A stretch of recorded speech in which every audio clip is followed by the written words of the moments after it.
been the longest 4 days in history since we haven't done a call since Novavax got its BLA approved. Got approved.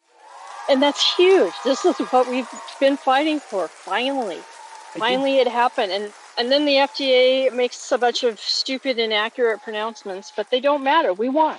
Yeah, exactly. It's very important when you talk about approval and the distinction between EUA and BLA is that like those limitations that were posed in the approval would be very problematic if the vaccine was still under EUA. But once it's approved, it's approved. And It's so, approved. yeah, so we have a whole off-label process for drugs, including vaccines. So doctors are now allowed to give this vaccine like any other vaccine or treatment. But, and, there are still some issues. They still didn't extend the expiration date. It's still only 3 months. There are no new batches coming out right now, and there probably won't be if at all until the variant is decided. Now, we put together a presentation. It was me and mostly, well, it's like, we work on it as a group and all the pre-calls. So like I did most of it. The cat was there and helped a lot, and we put it through and got this thing done. I'm just really proud of it. It came out really, really good.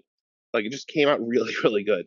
It was one of those fever dreams where you wake up in the morning and you're like, who did this? Who did this presentation, guys? And they're like, you did it. And I'm like, no. The real story here, though, is for a whole year, I've been saying we're going to have a fight in April over Novavax approval.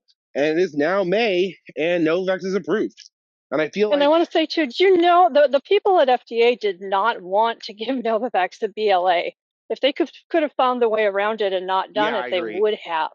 The fact that they did it speaks to how good the product is. Right. It got approved by the anti-vaxxers. The people who want to kill vaccines were like, oh, shit, it's actually good. Which is something I said a lot about. Once these guys get on the inside of the process, their tune's going to change quite a bit. Because it's a one thing to say something to your crowd of listeners, and it's another thing to say something to like every parent in America. Very complicated. They are proposing the plan right now before VRBPAC. They are going to present the plan at VRBPAC, and then they are going to vote on that plan at ACIP. And ACIP actually controls the recommendation, and they're changing things. So we have a month to do whatever we do to get this flipped around. And keep in mind, I want everybody to just take a deep breath and realize this is not the first time they've tried to change the recommendation on us. And this is what we need to watch that I mentioned earlier. If they don't change the self-attest rules, like if it stays a self-attest process, like if it stays self-attest, all of this is a giant dog and pony show.